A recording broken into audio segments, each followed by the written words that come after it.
You're listening to Tonebender's Sound Design Podcast, presented by Sound Ideas. This is the show where we talk with the sonic artists behind our favorite films, games, and series. Great sound leads to great storytelling. With Sound Ideas memberships, you get full online access to the largest professional sound library in the world.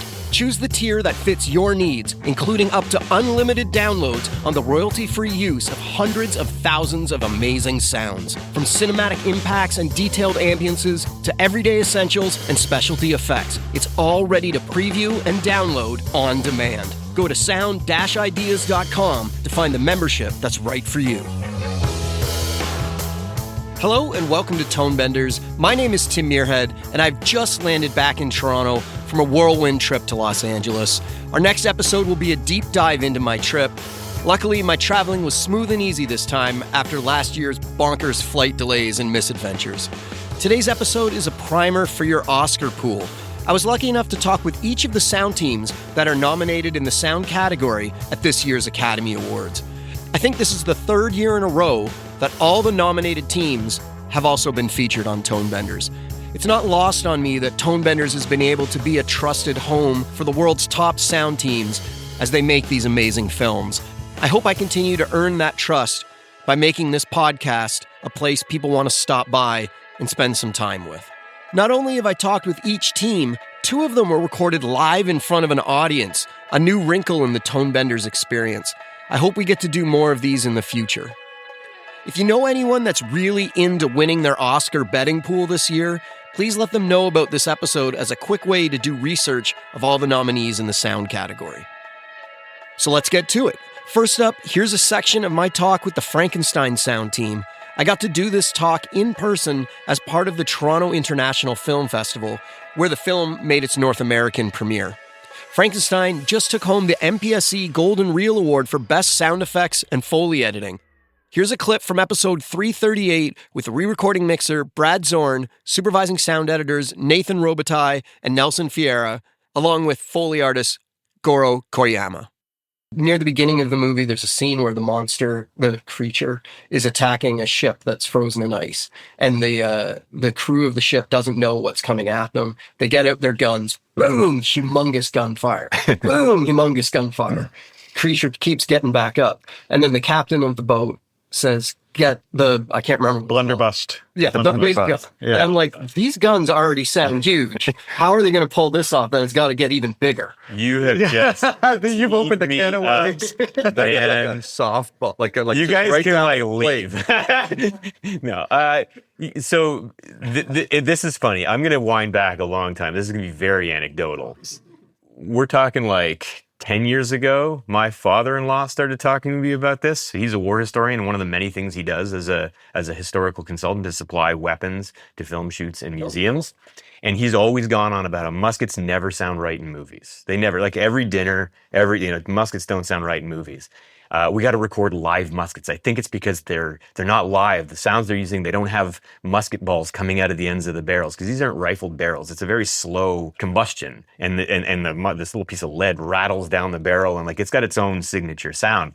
And I'm like, okay, yeah, we'll do it. And then he tells me, I got a cannon guy. He makes cannons. We'll fire chain shot, which is exactly what it sounds like. We were firing chains out of cannons. So 10 years later, I'm sitting in a spotting session with Guillermo, and out comes that blunderbuss, and he says, how do we make that gun sound huge?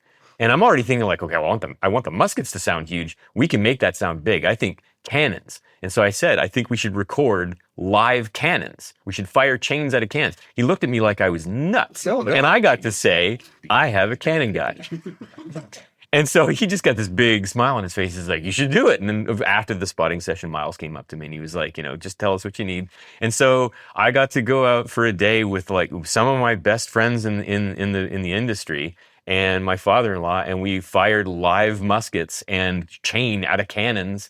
We fired a 6-pounder cannon. That's 6 pounds of gunpowder. It's the single loudest sound I've ever been in the presence of. I had earplugs in headphones on and I would brace for it. And every time that thing went off, I would jump because it was just so huge. And so it kind of started there. And, I mean, I don't know what Peter's references are. Peter's my father-in-law. I don't know what his references are in terms of what he's listening to, where the muskets don't sound right. All I can tell you is that I think the guns that we brought into this movie sounded right. They sounded like something was coming out of those barrels. And part of that is because of these fantastic recordings that we got.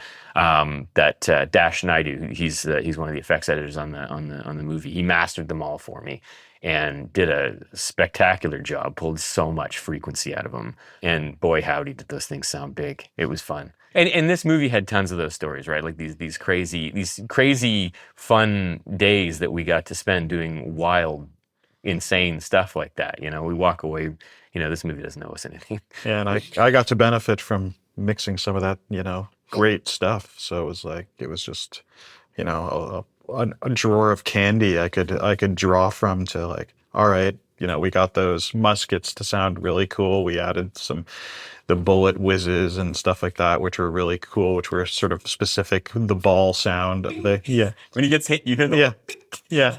And then it was like, then the blunderbuss came out and we're like, all right, well, yeah. Then I started to play with Subquake a little bit on that. And that was where that fun started too.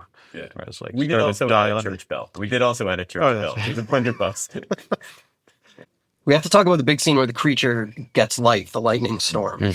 And that scene has parts of it with absolutely massive music and then also massive sound effects. There isn't a lot of dialogue, actually. There's like no dialogue. I mean, no, there's a big exchange between Christoph Waltz and Oscar Isaac, as it's all about to play out. But really the meat of that scene is for me is after that. After Christoph Waltz falls. But no, I mean, there's not a lot of dialogue. I just sort of sat back and enjoyed the show at that point. Nathan, do you want to talk about tackling that scene? Yeah, I mean, again, that was the first scene that I really wanted that to be a proper Frankenstein of all of our contributions. So everybody got a pass on it. Craig McClellan got a pass on it. Dash Naidu got a pass on it. Paul Gurman got a pass on it. I did a pass on it. And maybe you can answer this, Nelson. Did every single person on our team get to contribute to that? Because there wasn't much dialogue to work on. But I can tell you, everybody on the effect side of the team. Every single person at one point through some conversation or side conversation just described how they relished that, like doing that, and how much fun that was. One or two other scenes as well, but that was that was really soul-filling for me, just to be able to say that the creation of Frankenstein's monster was a genuine Frankensteining of all of our abilities. And I think because of that, it wound up sounding as vibrant as it did. So much of this movie sounded as vibrant as it did because of all of the different creative perspectives that were melted together or combined, stitched together. It's like, all of our corpse parts being sewn into one big monster, right? And coming out of the speakers. And I think that was kind of the key to that scene and making it sound as sonically diverse as it was, because, everybody is in there. Not one of us can say, I did that. We can all say, I'm in there, though. Wow. And it was so right, so fast, kind of like the creature vocal. You guys remember, I had to pinch myself when we got, how many notes on that sequence? Not many. No, not I mean, we took our pass on it. We did our mix on it. Guillermo saw it after the fact, and it was just like, he had notes before the scene and he had notes after the scene, but he had like a note or two, and it was just like, wow. It's the shorthand. This is a decade of shorthand that he's developed with us. And he said it, he acknowledged it. He said, you guys finally know me. You guys finally know my taste, right? I mean, it was great. And I watched it last night, and it was perfection. I mean, that scene is just gorgeous. But there was a lot of delicate balancing with that, because we had such an amazing score by Alexander Desplat that was playing so strongly through that scene.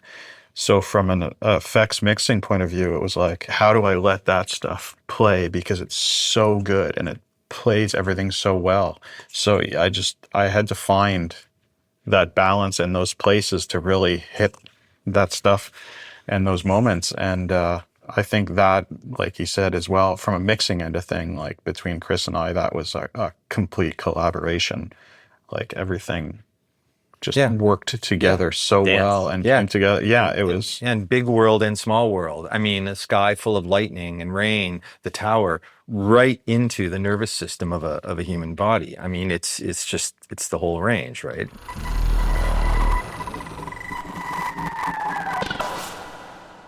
Next up is the team from F1, the movie. This is a clip from episode 345 recorded in the glorious Stage 1 at Glen Film Center in Hollywood. This interview was part of a really great night where we all got together and watched the film, and then we were joined by re-recording mixer Gary Rizzo, supervising sound editors Al Nelson and Gwen Yates-Whittle, along with production sound mixer Gareth John. F1 took home the Best Sound Mixing in a Feature Film prize at this year's Cinema Audio Society Awards, as well as the BAFTA for Best Sound. So here's a clip from my talk at Glen Film Center. There are races where we're hearing play-by-play, and we're also hearing comms, I guess was the right word. So there's long stretches where there's no lip sync, but the audience has to understand where these voices are coming from. So you obviously have to treat them differently. And it felt like the play-by-play filled the entire room. Do you want to talk about how you tackled that problem of distinguishing where the voices were coming from? I'm glad to hear that it worked. I'm glad to hear that it kind of filled that space. That was the idea. Not being a Formula One fan previous to working on this film, I did try to do some homework and watch some races to get the feel and the vibe. And first of all, just the choice to use Crofty and Brundle in the film made it so true, so honest to the fans. It kind of gave it the thumbprint of Formula One. They are the voice of Formula One. We tried to be as honest as possible through all of this, and and Jerry and Joe, along with everybody, trying to keep it honest. And it brought a magical sense of truth to the film. In terms of making it play in the context of the race, yeah, I mean, these engines are ripping. They are ripping. And we have Hans, who is, arguably the greatest composer of this generation, and he's paying attention. He knows what he's up against. And he's writing with that in mind. He's keeping it in mind as he's going through, trying to figure out really frequency-wise, where do I want to land? Really, where is this going to be most complementary? He's very smart. Just right out of the gate, we have that mindset going into scoring to begin with. The idea, though, with our announcers is that we wanted it to have the thumbprint, have those voices, but we didn't want it to sound like a broadcast. We wanted it to sound like either being with the driver or being with the spectators in this arena.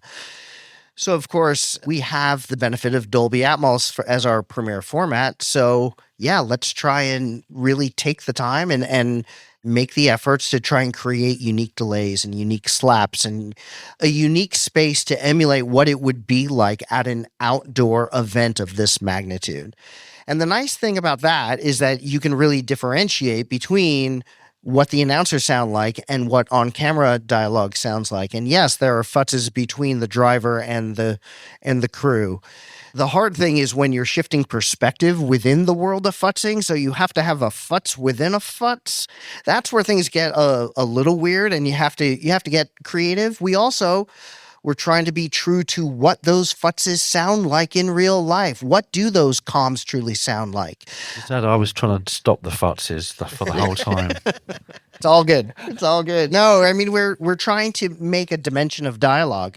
I mean, that was one of the biggest joys for me as the dialogue music mixer was create this dimension of dialogue within the track so that you got every word. I want to believe you're going to get every word, and you're still getting this sense of space at this event, but it sounds different, just as clear, but sounds different to the drivers and to the crew. And yet you believe when the perspectives are changing and you're not pulled out. You also cut back to some of these rooms inside where there's, you're in the paddock and you're hearing it reverb within the paddock, and that the TVs have a certain sound.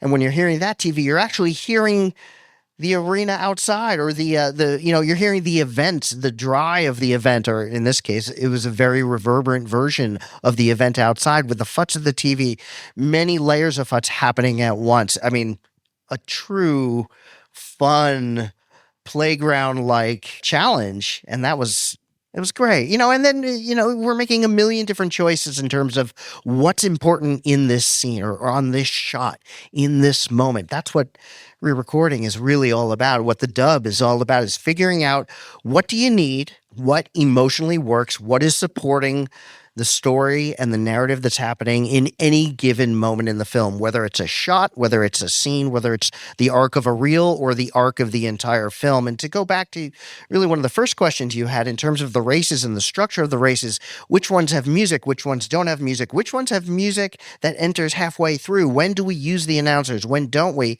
That was something that did evolve over the course of the whole film, and we would watch the film, do a full playback, and figure out, okay, well, we've got a lot of music here. Let's figure out how we can balance this out to give the overall arc of the film exactly what it needs.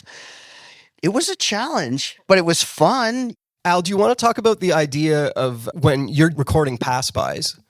Do whip pans? Do you follow the car? Do you keep the microphone static? How do you tackle a car pass-by? It was a learning experience. This was my first time to record cars going this fast. They're incredibly fast. One of the early challenges I experienced was the cameras that Claudio Miranda and Joe and his team were using and all this amazing technology. They could put a camera, a mile away and zoom in on a car going 160, 180 miles an hour through these turns, and you could just follow it as it's approaching, and you're right on the hood of this car, and it's just beautiful. And then you go out there with your microphone, and it's one of the early challenges was, how do I get this car going so fast? How do I get the longest front and back of it? And some of the experiments were, okay, I'm going to line up a bunch of wide array microphones and just get this long thing. And what you got was shoo, shoo, shoo, shoo, shoo. And then, okay, that didn't work. So then you pull way back and you try and get more of an ambient thing. But the camera angles are so close that it just sounds like you're a mile away, because you are.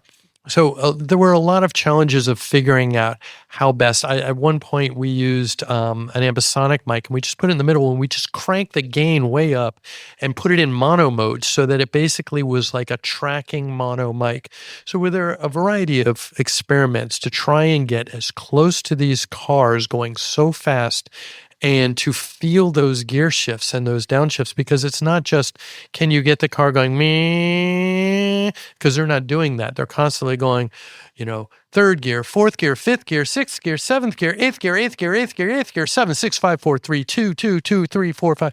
So it's also making sure that you're getting these accurate depictions of where they are on each point in the track. So ultimately, the answer is lots and lots of microphones, lots of GoPros on top of the microphone, so we could go back and say, wow, this is a great car. What was it? Oh, okay, that was, a McLaren. And then getting Andre Lynn to sit with us and match that against all of these recordings that Gareth and his team got and try to line them up so that we had turn 2 through turn 8 for this scene, and we could get a good, consistent, reliable recording. Easy. Took like 15 minutes. It was, Yeah, just easy.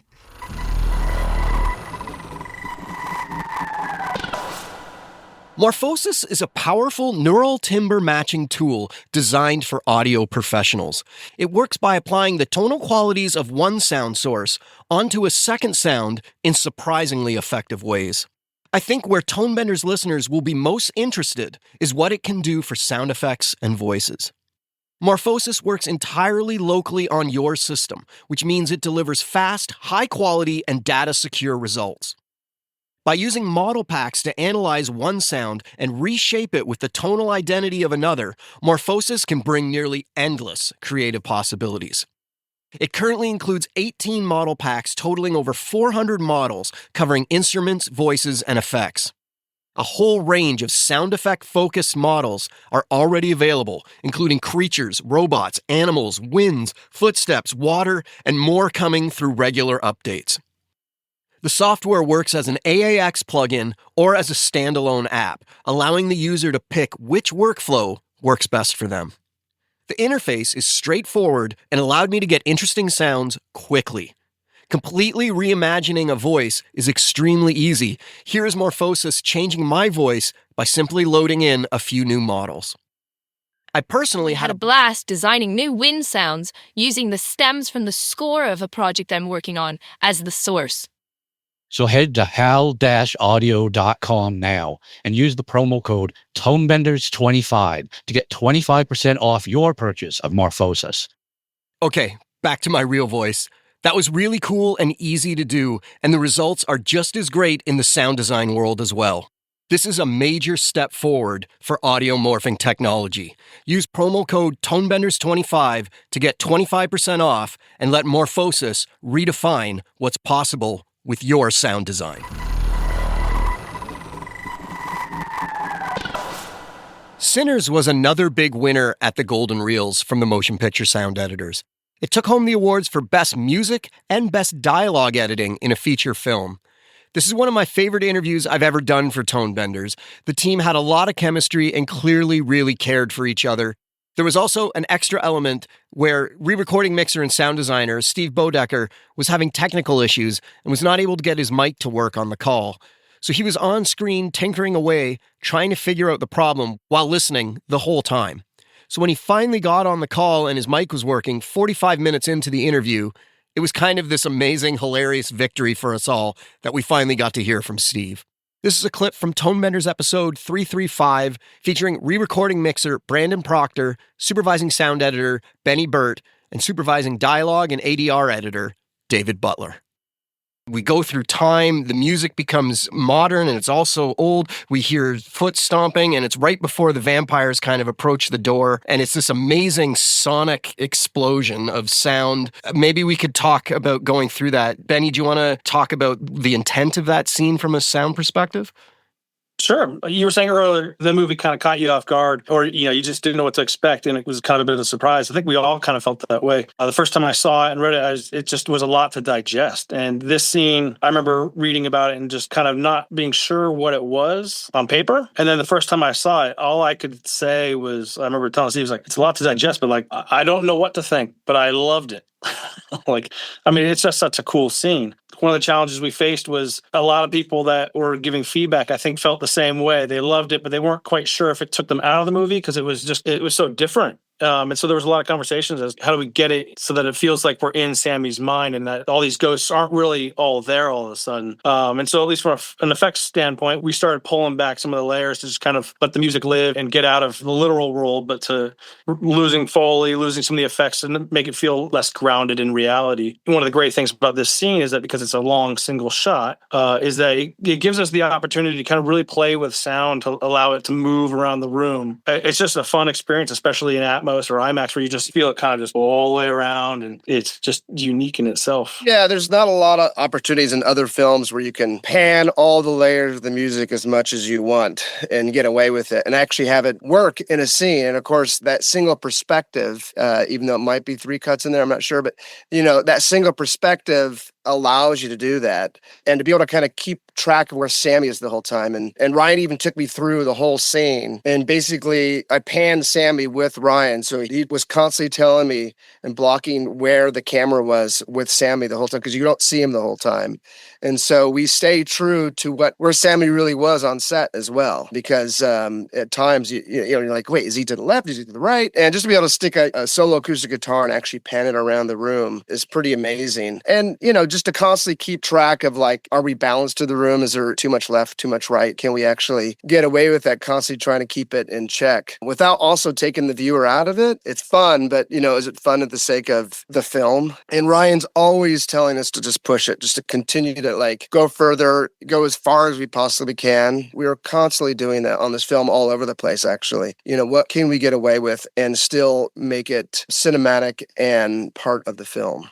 Yeah, I was going to say that touching upon what Brandon was saying there is that Ryan sort of encouraged everyone to take it up to the breaking point, even go past the breaking point. And that's where we know what the limit is. So that whole aspect of Brandon's mix of the music, it started off relatively straightforward, like a traditional sense of all the music's going to mostly be coming from the front of the theater. So let's really start to shift it around the room. And it's like a dramatic shift around the room. your first initial instinct might be like, that's just crazy talk. But it just becomes, no, it actually, what made it so great is that it became completely immersive at that point. I have to give, you give credit to Ryan. And this was sort of said during the edit of the movie. He said they're taking some big swings. And this is like a moment sonically that it's a big swing. The way Brandon executed it, it was just so perfect. It's one of the two moments in the movie that sonically we just love how it worked. I think it also helps that we panned everything and went that way with it. If it was just played a little more traditional musically,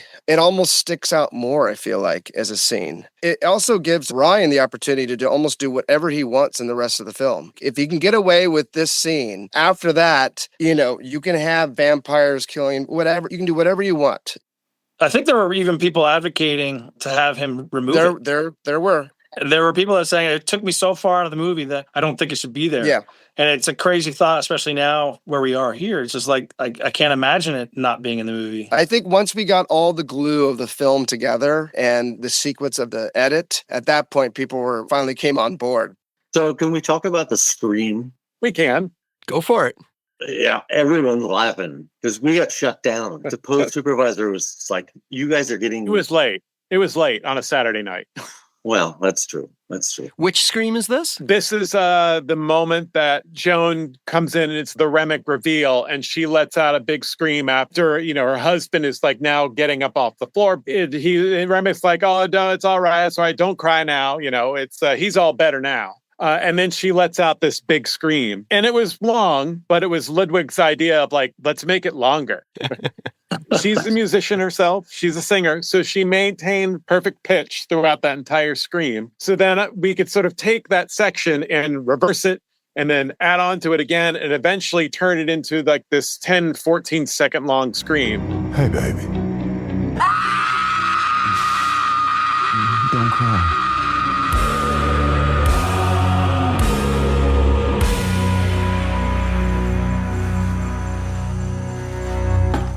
And it was like, again, who can actually scream that long? It's an insane idea. And it was an idea born after, the grind of the entire mix. It's the final weekend. It's approaching midnight on Saturday night where people are just kind of getting punchy. Like Ryan is dancing a jig on stage.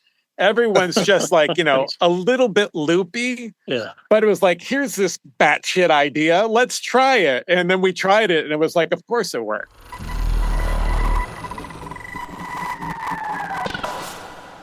One Battle After Another has a great sound design to it, and I love talking to them about it. Supervising sound editor Christopher Scarabasio, re-recording mixer Tony Villafort, and production sound mixer Jose Antonio Garcia all talked about what it was like to work on director Paul Thomas Anderson's latest film. One Battle has won the Best Picture at the BAFTAs and the Critics' Choice Awards. In this clip, I asked them about what it was like to try and find the voice for the car chase scene at the end of the film, which is unlike any car chase you've ever seen or heard before. Yeah, that was a tricky scene to kind of figure out in general because it's so much more than just those three cars, but it's also like different and it's kind of a little more nuanced, just in the sense that like you were saying, it's such a different kind of car chase. Even just looking at the image of what you have to work with is so much different. It's moving in a different way, and what you're looking at is so much different than a car chase, quote unquote. Chris and I spent a lot of time mixing that scene, and Paul, there's three of us kind of just like going through that scene pass after pass after pass, and like collaboration and a lot of like hard work and creative thinking of like, what's the scene about? Ultimately about like tension, anxiety, and kind of and the release of all that at the end when Bob gets reunited with Willa there. It's such a different palette to work with. You don't have like the normal kind of Hollywood contemporary palette of sounds to work with, just because that's not what you're really looking at. You know what I mean? So that first third of it, it's really just like Willow. And it's her like freaking out that something might be behind her before she spots something that's actually behind her. So we got a lot of car rattles and rear view mirror rattles and, side view mirror rattles and suspension kind of stuff. So there's a seatbelt ding that's going off the whole time. Ding, ding, ding, ding. Because like, why would she bother to put her seatbelt on? Like it would have been too much work. So it's like the little kind of more not nuanced details like that, I think, that kind of add to the tension of that scene. And, you know, there definitely becomes a point more towards the back half where you get to play more with like engine sounds and cars and making sure that each character, you can kind of track each character through, you know, the ups and downs of the hills and stuff like that. It was a tricky one. Yeah. Chris and I sat there for a long time and really like deconstructed a little bit and really worked through it to get it to be ultimately, you know, where it was. Sometimes I think people forget that listening is a real-time activity. You can't speed it up. If it's seen as the 8 to 10 minute scene, it was the kind of scene that was really hard just to jump in at some point. I mean, I think once the action kind of starts, you can kind of do that, but going through it multiple times, just trying to figure out how to build this thing, because it's not cut like a traditional car chase, as you mentioned. So, you know, one of the other things that we built into it was the road. We were out in the desert. We have these desert winds, ethereal howl that kind of happens a few times throughout that kind of creates this extra tension to everything. And there's the road noise, there's the wind, there's the desert. So it's just like all these elements. We just went through that thing a bunch of times, and you know, we finally got to the point where like, I think we're there. I think we got it. I'm not sure what else to do. I think we got it. Tricky when you take away like your normal palette of like things that you use in a car chase, whether that's like skids or buys, whatever, you know, whatever it is. Like that chase has none of it. And like Chris was saying, it's cut different. Like it's kind of long in a good way ultimately, but like finding the shape of it, finding how to keep it fun and interesting and engaging and not having it just be an engine that's like going at like 7,000 RPMs the entire chase. Like how to find dynamics within that, how to find the shape of it, how to keep it moving, how to keep the tension and anxiety up. Like it's such a different kind of scene. Like it took a lot to kind of get there. And Chris did a lot with the music too. Because again, like at points like there's not a lot going on with the music. It is that ticking clock, that tension and stuff like that. And, you know, that's kind of the beauty of it. But like, there's a lot that kind of went into cracking the code on that one. Yeah. And I think that's because of the balance that you achieved between all the elements. It's just magical. I mean, the reason that sequence works so well is because of that exquisite balance that you achieved with elements. It's beautiful. This film has tons of tension built into it. You know, I've worked with Paul over 20 years. He doesn't always want the films to sound modern in the way where you expand the scope of the film. So when I watched the first 75 minutes of this movie, the first thing I asked him is like, how big can we go with this thing? Because it feels super cinematic, super engaging. And he's never worked in Atmos before. Oh, really? Yeah. I don't even think we've done 7.1 with them. You know, I said, I think we should go for it. I think we should do Atmos because I think this movie deserves it. It wants it. And let's just make it as cinematic and as big and as powerful as possible. As our conversations started and we started working on the movie, there was one scene where we pan across, and this is later, it's about halfway through the film where we're panning across. The soldiers are shooting at Bob on the hill. And as we pan, you know, like one of the things he mentioned, and this was early on still, let's make the screen as wide as possible. And so we did some various tests and tried some various things. And then we just started integrating that into the whole film. I started out by doing the first 15 minutes of the movie the way as kind of a test to say, hey, this is what I'm thinking. And I'm kind of tried making it as big as possible. And he was like, yeah, this is great. So it's kind of where we started. And then we just, you know, as we got into the mix, you know, Tony can talk a little bit more about that. Yeah. I mean, he just seemed like so into it. Like once we got to the dub stage, like Chris was saying, we were mixing in Atmos. There was going to be a big IMAX, you know, 12.0 release of it. It felt like he was really leaning into making it as cinematic as possible with sound. Yeah. Another like Paul quote, big movie energy with all these like big cinematic, like sprawling scenes. I think he wanted to kind of see how, like Chris was saying, see how far he can go with it. And I think the first 20 minutes is a really good example of that. Like it moves and it's big and it's sprawling as we get into the camp there and they're sneaking around. There's like the trucks that are going by and they're going into the overheads and the surrounds. And once the flares start going, they're all objects that are going, you know, over your head back into the surround. So And that's all stuff he really wanted. He really wanted to see how far he could take that. And yeah, it was pretty cool to have him kind of dialed into mixing in that format. Yeah, I remember on Punch Drunk Love, try to sneak stuff into the surrounds and Paul would be like, no, we're not doing that. Try to sneak stuff into the sub. No, we're not doing that. So like, it's just a great example of him recognizing the fact that we can use sound to really enhance the film. And he really embraced that.